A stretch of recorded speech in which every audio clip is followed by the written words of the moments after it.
dan kemudian Allah senantiasa memberikan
iman kepada Rasul, iman kepada yaumul akhir, dan yang terakhir inilah iman kepada qada dan qadar.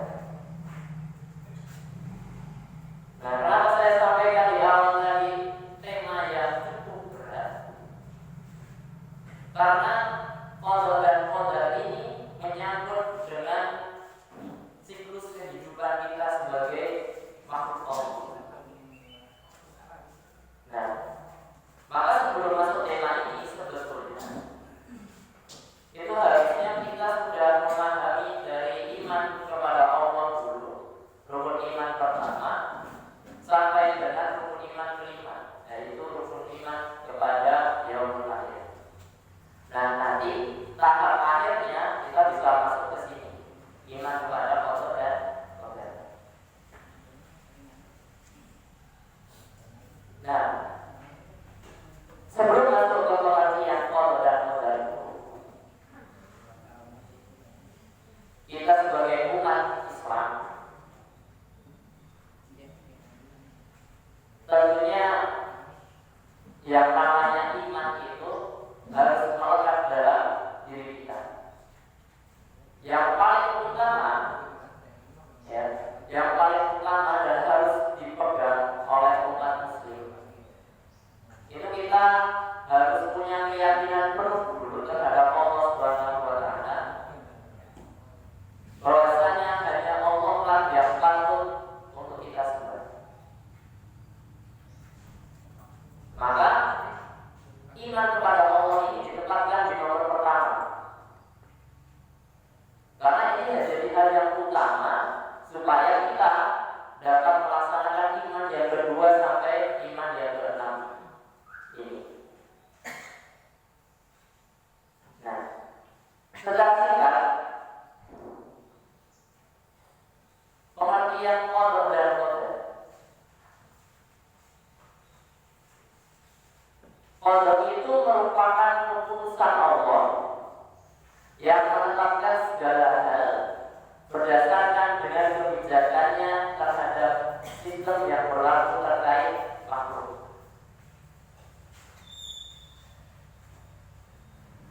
Kita sudah mengetahui jamaah sekalian bahwasanya Allah itu merupakan Tuhan kita dan tidak ada satupun yang mendahului Allah Subhanahu wa Ta'ala. Mendahului itu apa? Artinya Allah itu sudah ada dari awal adanya terciptanya seluruh alam semesta ini. Jadi kalau kita misalnya garis, ada sebuah garis seperti itu. Nah, Allah itu sudah ada dari startnya, dari awal. Itu Allah. Nah, karena Allah yang paling awal, tidak ada yang mendahuluinya. Nah, maka Allah ini sudah tahu kejadian apa yang akan terjadi nanti ke depannya. Ya, bahkan nanti sampai berakhirnya seluruh alam semesta ini. Karena apa? Allah sendiri kan sudah menyampaikan di rukun iman yang kelima bahwasanya ada yaumul akhir, yaitu nanti seluruh alam semesta ini ternyata hancur, hanya tersisa Allah saja. Nah, berarti Allah itu ada di awal dan juga ada di akhir.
yang pelatihan Ibrahim Nabi Isa dengan kitab Injilnya, itu semua Allah ceritakan kepada Nabi Muhammad dengan yang kita jadikan pedoman ini Al-Quran di situ, dijadikan Al-Quran di situ.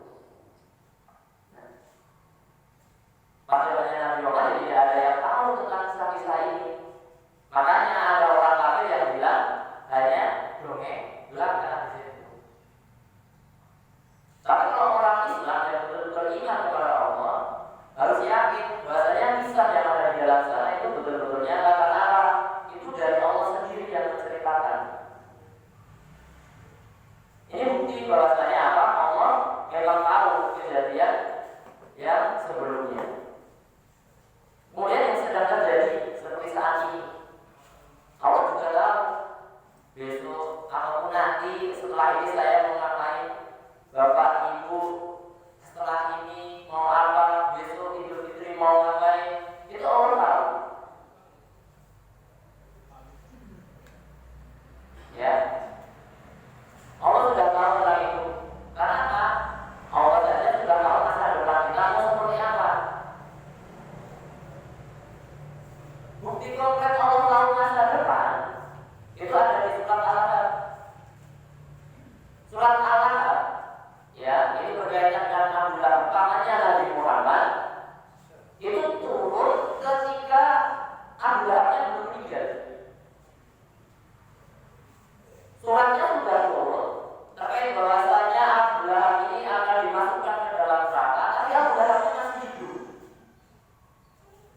Nah, tapi Allah itu sudah tahu bahwasanya ini Abu Lahab itu besok tetap berakhir di dalam neraka, dia tidak akan beriman. Padahal posisi Abu Lahab ketika itu masih hidup. Kalau orang masih hidup, maka harusnya masih ada potensi untuk bertobat, untuk kembali ke Islam ataupun masuk Islam. Tapi Allah sudah tahu itu bahwasanya Abu Lahab tidak akan masuk. Nah, ini juga menjadi salah satu mukjizat Al-Quran.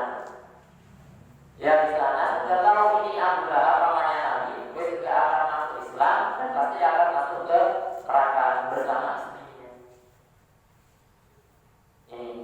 Ini bukti bahwasanya Allah itu tahu segala hal yang akan terjadi ataupun yang sebelumnya terjadi dan yang sudah terjadi. Nah, makanya di sini apa? Segala hal terhadap makhluknya itu Allah tahu.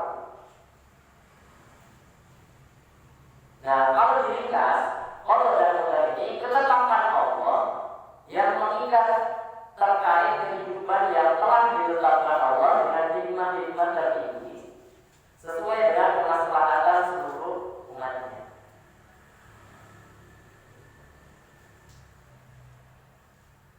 Nah, di sini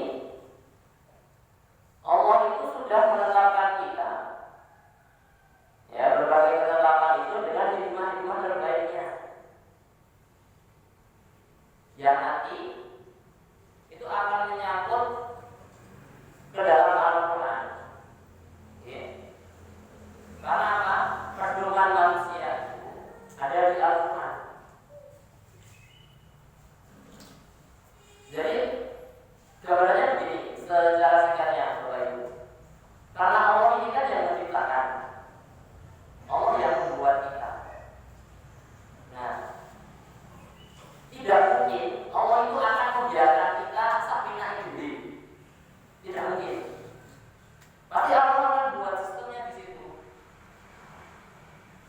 Contoh, ya, dalam hal makanan,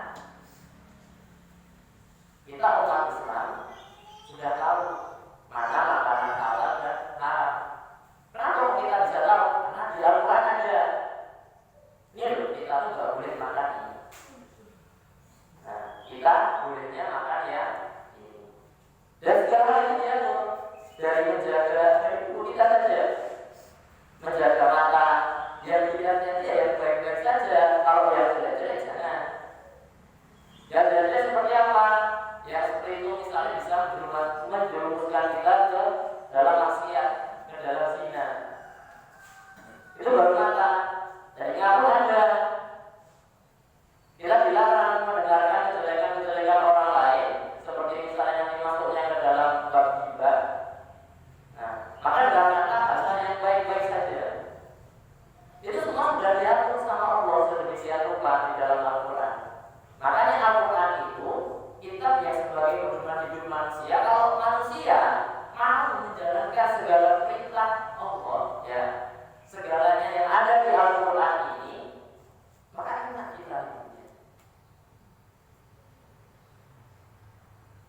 kita bisa tenang.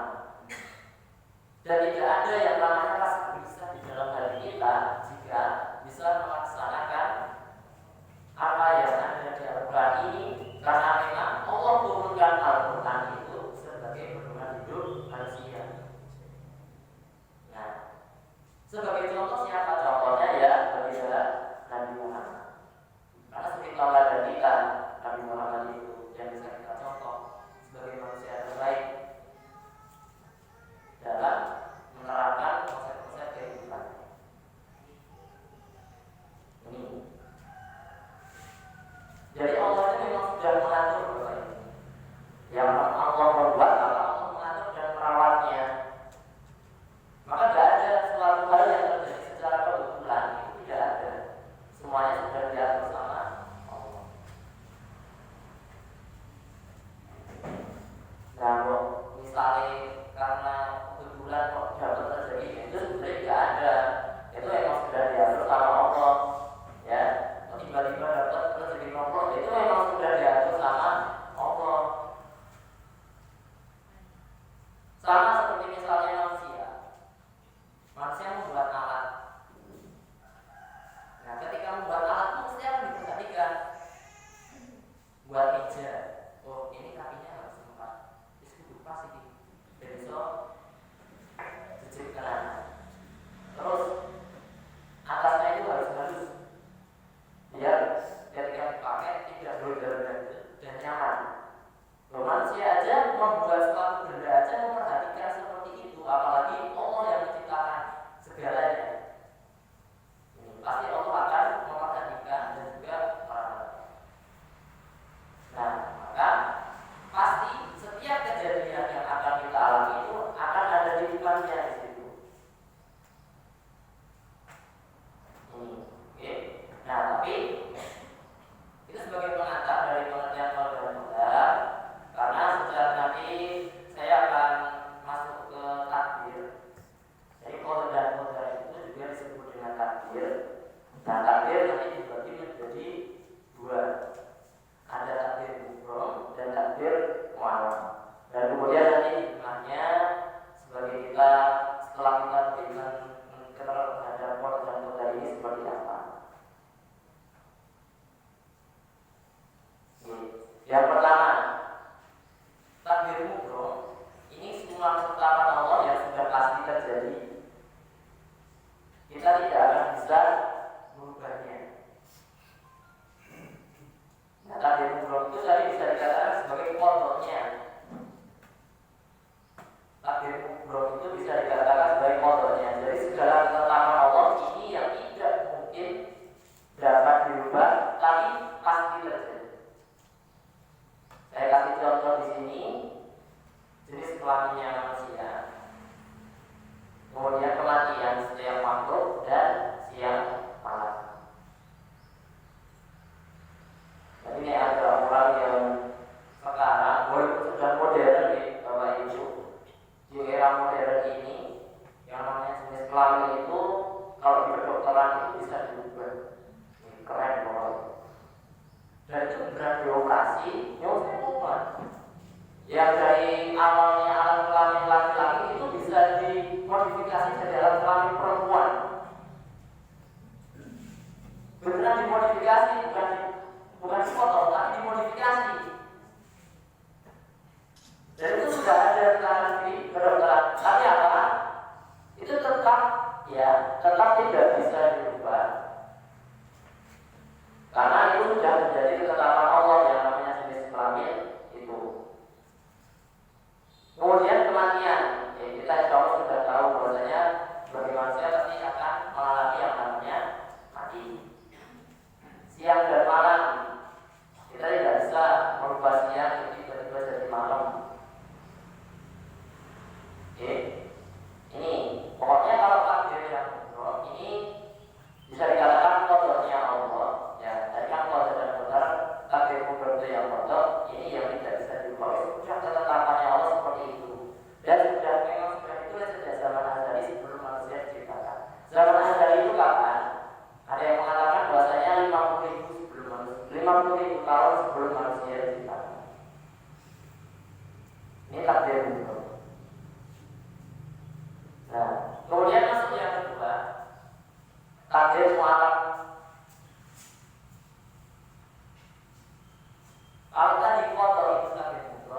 qadar ini maksudnya ke takdir mu'alaf.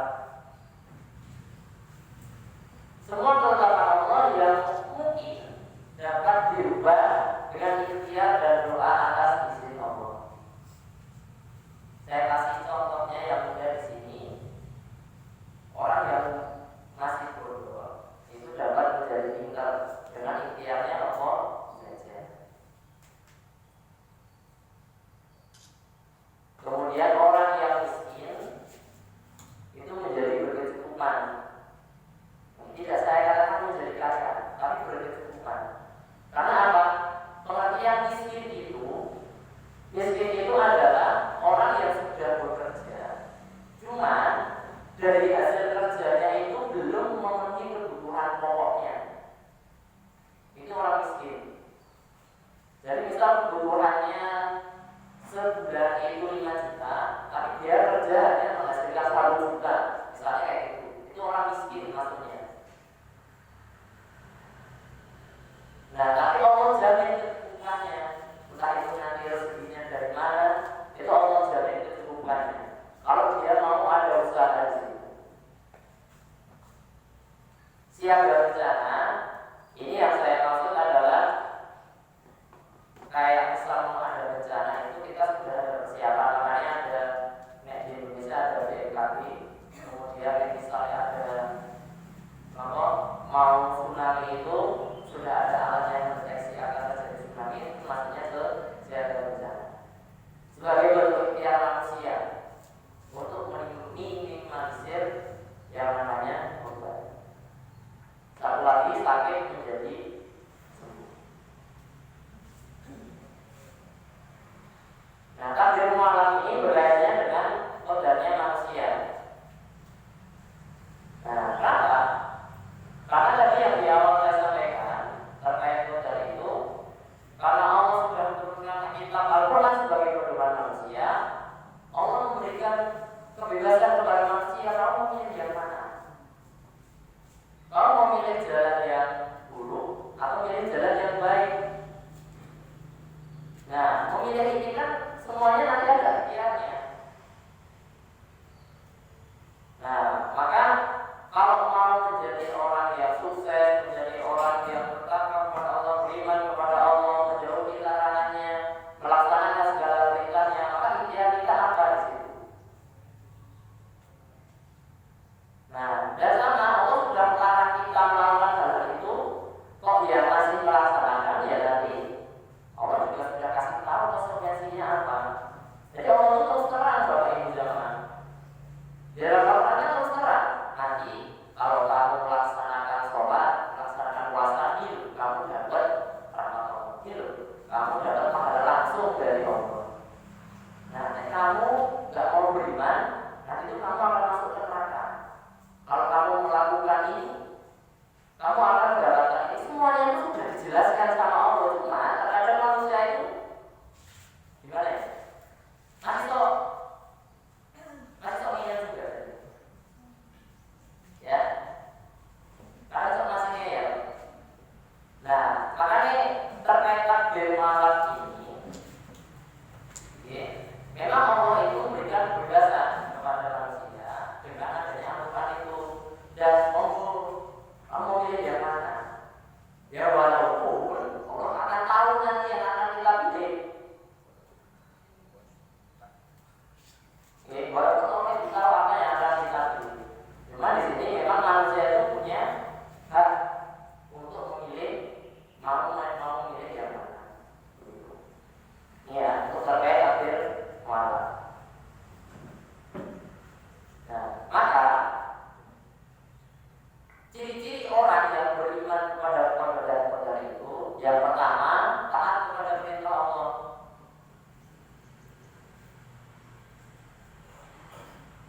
Harus ini dulu. Kita taat dulu sama perintahnya. Diperintahkan untuk sholat 5 waktu, diperintahkan untuk berpuasa, terus besok menjelang Idul Fitri kita diperintahkan untuk zakat. Kemudian kalau misalnya kita sudah punya rezeki yang cukup, diperintahkan untuk naik haji. Itu berarti bentuk salah satu bentuk ketaatan kita terhadap perintah Allah. Harusnya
hasilnya kita serahkan kepada Allah Subhanahu wa Ta'ala.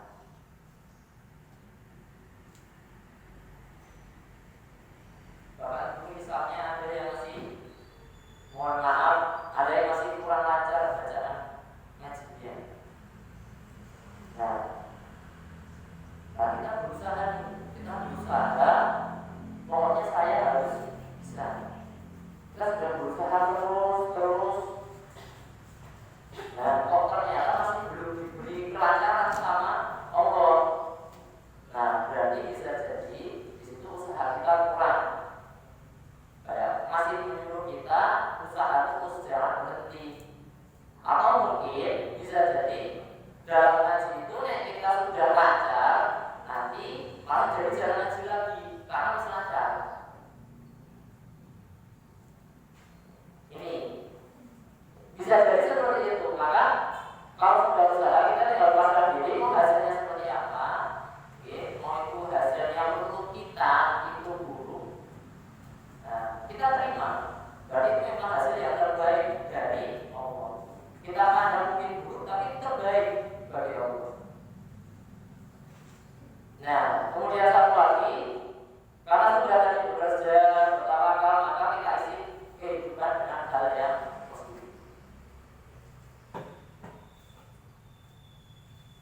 Untuk dalilnya, dari ini sebenarnya ada banyak jamaah sekalian. Nah, cuma yang di sini saya ambil ada 3. Dan dia yang pertama surat Luqman ayat 2. Qala kullu syai'in faqadarahu taqdira. Dan dia menciptakan segala sesuatu dan dia menetapkan ukurannya dengan serakir-rakirnya. Kemudian surat Al-Qamar ayat 49, inna kulla syai'in khalaqnahu biqadar. Semuanya akan menciptakan segala sesuatu itu untuk ukurannya. Dan satu lagi surat Al-Araf ayat 11. Inna Allaha la yughayyiru ma biqaumin hatta yughayyiru ma bi anfusihim. Allah tidak akan mengubah keadaan suatu kaum sebelum mereka mengubah keadaan diri mereka sendiri. Nah, yang terakhir ini memang kita disuruh ikhtiar sendiri Bapak Ibu. Harus usaha dari dalam diri sendiri. Jangan malah menunggu dimotivasi orang lain. Ya, ikhtiar itu kalau kita sudah tahu keadaan kita itu masih buruk, nah itu ikhtiarnya dari diri kita sendiri. Tidak harus menunggu dari orang lain. Kita harus memotivasi juga. Menunggu diajak orang lain untuk menjalankan kebaikan itu tidak. Makanya Allah sendiri pun berfirman seperti ini, tidak akan mengubah keadaan kalau mereka sendiri belum mau.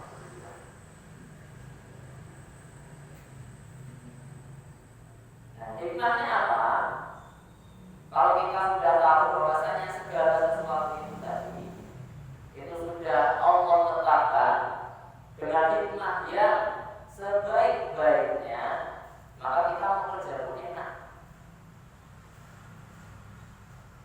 Mendorong semangat kerja kita, mau bagaimanapun, mau seperti apapun, percaya sama Allah. Kemudian ketika ada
jadi ya matinya kapan itu Allah yang tahu. Nah, tapi bagaimana matinya seorang itu nanti termasuk ke ikhtiar kita.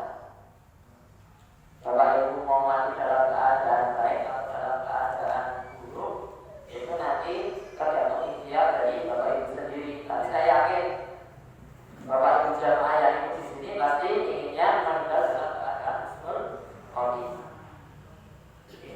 Makanya ikut ke majelis ilmu seperti ini pun tujuannya itu supaya kita sendiri dapat mengkaji ilmu Islam agar Allah dapat jadi pedoman hidup diri kita. Jadi Al-Quran ini ya sebagai kesimpulan Bapak Ibu, saya maksudnya ke Al-Quran. Al-Quran itu memang sudah menjadi pegangan hidup dan ini yang utama Bapak Ibu. Jadi silakan yang dipelajari itu dari Al-Quran dulu. Nah, nanti terkait prakteknya nanti masuknya ke hadis Nabi. Nah, makanya Rasulullah itu memotivasi umatnya.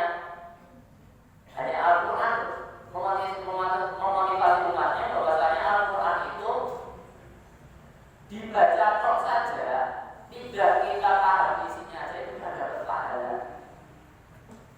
Kita memang sama Rasulullah itu suruh baca sih, wis maca sih, ora perlu memahami wis maca sih.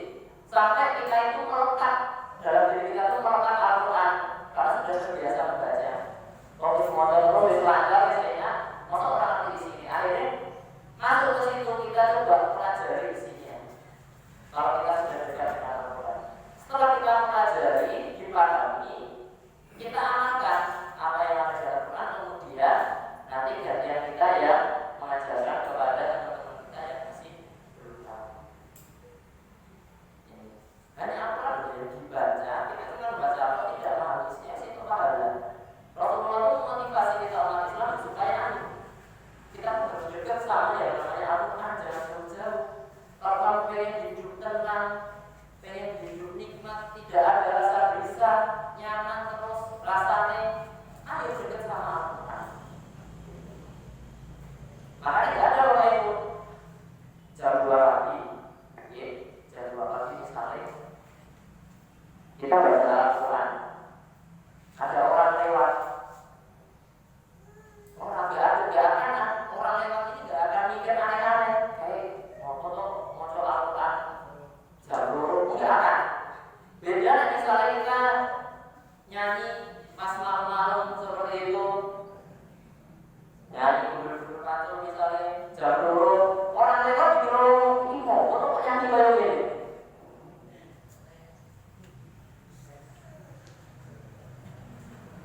Nah ini loh salah satu membedakan orang dan kita baca kapanpun itu orang ya akan enak dengarnya, nggak akan ada yang protes. Begitu luar biasanya.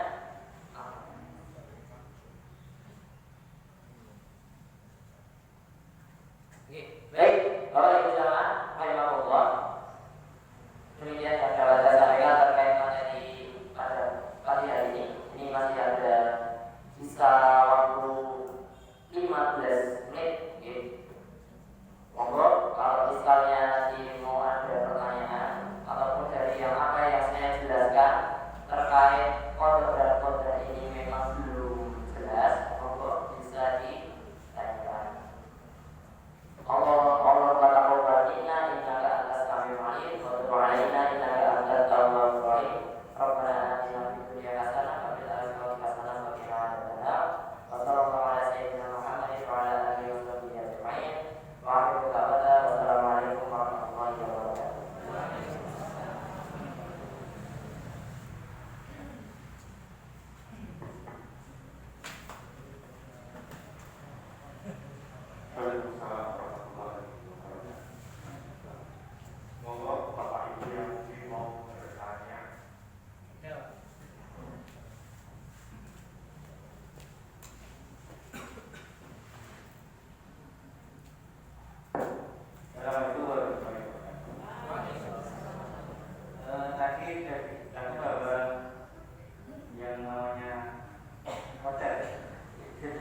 kelaminnya termasuk wajar.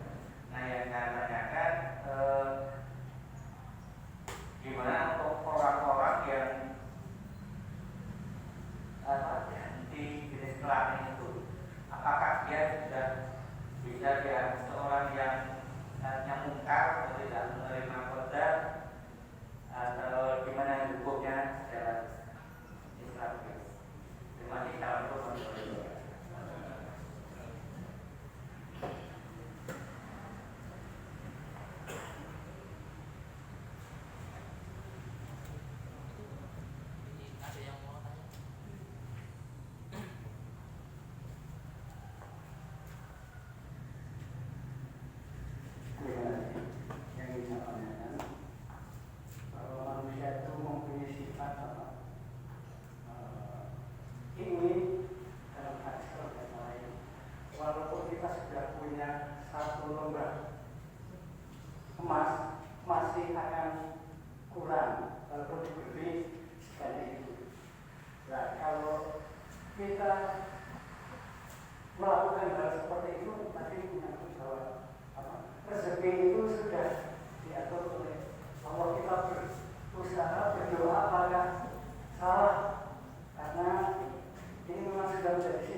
Sepertinya sudah jelas.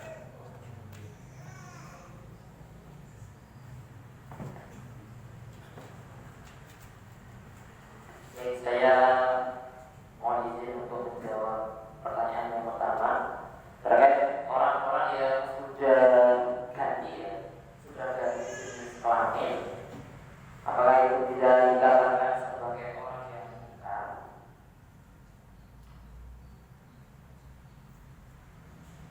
Khusus ya, terkhusus di umat Islam. Karena tadi saya menyampaikan memang ada dua jalan, Bapak Ibu. Ada jalan menuju kebaikan, ada jalan menuju kemungkaran. Dan tadi saya sampaikan terkait jenis kelamin memang itu ketetapan. Nah, kalau ada orang yang berganti kelamin seperti ini bagaimana? Nah, itu nanti kita bisa lihat, mohon maaf, kalau misalnya dia memang masih seperti saat setelah merubah jenis kelamin, misal dari laki-laki jadi perempuan, dan dia kita lihat saat ini masih bersifat seperti perempuan itu, dan tidak ada yang namanya dia tanda-tanda menuju ke kebaikan, dia balik, ya, maka itu masih masuk orang yang bukan. Nah, kalau kita lihat, karena dia masih hidup di Islam itu istimewanya kita diberi kesempatan untuk bertobat. Kita masih diberi kesempatan untuk bertobat selama kita masih hidup. Kita harus melakukan dosa seperti apa. Kalau kita kemudian sadar kita melakukan salah, kita diberi kesempatan oleh Allah untuk bertobat, untuk balik lagi ke jalan yang benar. Nah, kalau orang ini sudah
dirinya, maka harus dia tapi tidak ada uang, ya, tidak ada uang untuk membersihkan kartunya, harus dengan rasa sakit yang luar biasa, maka kita tidak harus juga melakukan itu. Jadi gambarnya seperti itu. Jadi kalau misalnya orang ini kemudian mau bertobat kembali ke jalan Allah, walaupun ya sudah terlanjur tadi berubah seperti itu dia sadar bahwasanya hal itu salah, dia bertobat, maka dia masuk kembali ke jalan menjadi hambanya Allah. Ini Pak. Kemudian kalau yang kedua terkait manusia itu kan memang punya sifat keinginan ingin terus, ya, ingin. Nah ini betul atau salah? Itu gimana? Nah, memang manusia itu seperti itu, tapi dia berbalik. Kenapa? Makanya kita itu diminta oleh Allah ketika diberi nikmat itu bersyukur. Ketika kita diberi nikmat itu bersyukur untuk apa? Dengan nikmat itu kita sudah merasa senang.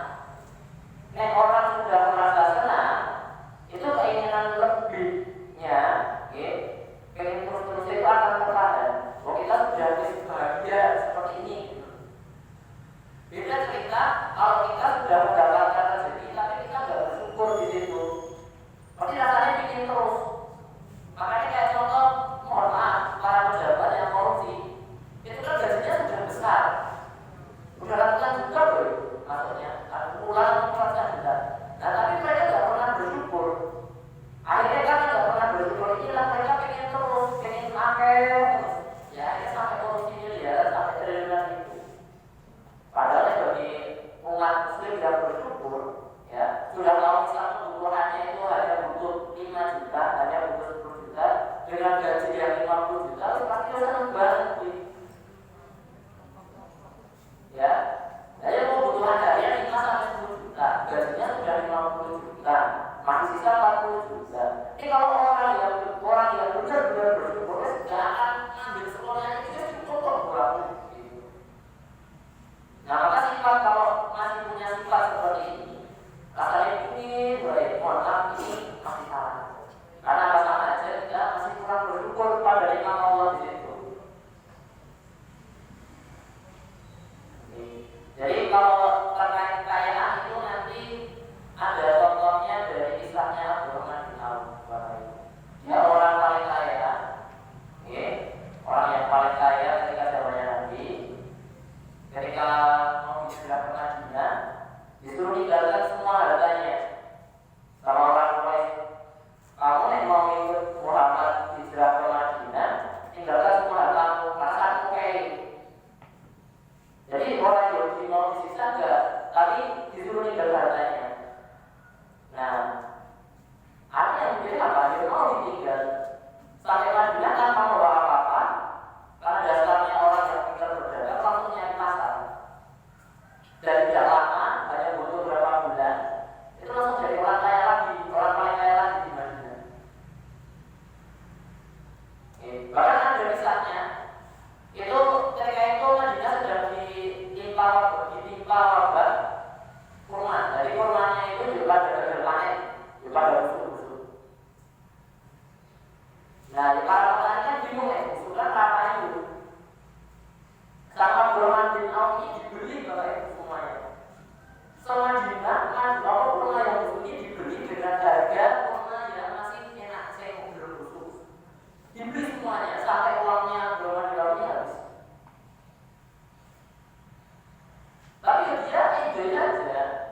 Karena yang tujuannya itu menghabiskan hartanya sama membantu mereka tadi. Nah, tapi apa? Kemudian tak lama itu ada orang luar datang nyari kurma busuk.